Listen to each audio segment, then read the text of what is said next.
कोणाच्या दबावाखाली आहे खोटं बोलून त्यांना तिकडनं हॉस्पिटलमधनं हलवण्यात आलं. मला बाहेरून कळालं. मला मी पोहोचले हॉस्पिटलला, इथे कळालं इथं नाही पोलीस स्टेशनला आहे. पोलीस स्टेशनला अगदी मला रडून गया करायला लागलं. पोलीस स्टेशनच्या बाहेर मला आरडाओरड करावं लागलं.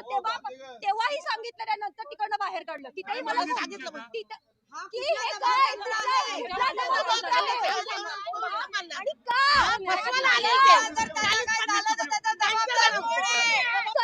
सत्तेचा गैरउपयोग का करताय? सत्तेचा गैरउपयोग का करताय? 2 दिवसापूर्वीच झालेली घटना आणि स्पर्श हॉस्पिटलमध्ये दोन्ही आमचे नितीनजी पाटील आणि रवी पाटील हे दोन्ही ॲडमिट असताना स्पर्श हॉस्पिटलमध्ये आज अचानकपणे पोलिसांनी त्यांना हॉस्पिटलमधून घेऊन पोलीस स्टेशनला घेऊन शास्त्रीनगर हॉस्पिटलला घेऊन आले.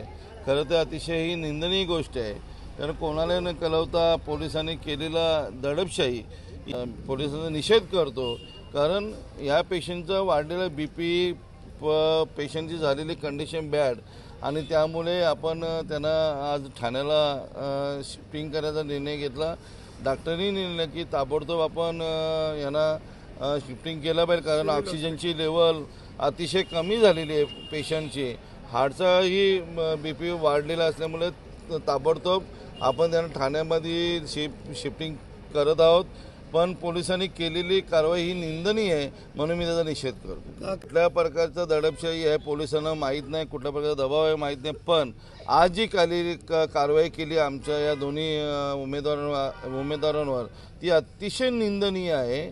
आणि ही कारवाई आणि आजारी असताना BP वाढलेला असताना हार्टचे त्रास असताना ऑक्सिजन कमी होत असताना ही कारवाई केली अतिशय निंदनीय आहे, म्हणून आम्ही पोलिसांचा निषेध करतो. लक्षात घ्या, पेशंटला आमचे जे 2 उमेदवार आहे ही सर्वस्वी जबाबदारी पोलिसांची आहे. जर काही दुर्घटना घडली, काय झालं तर सर्व जबाबदारी पोलिसांची असणार आहे.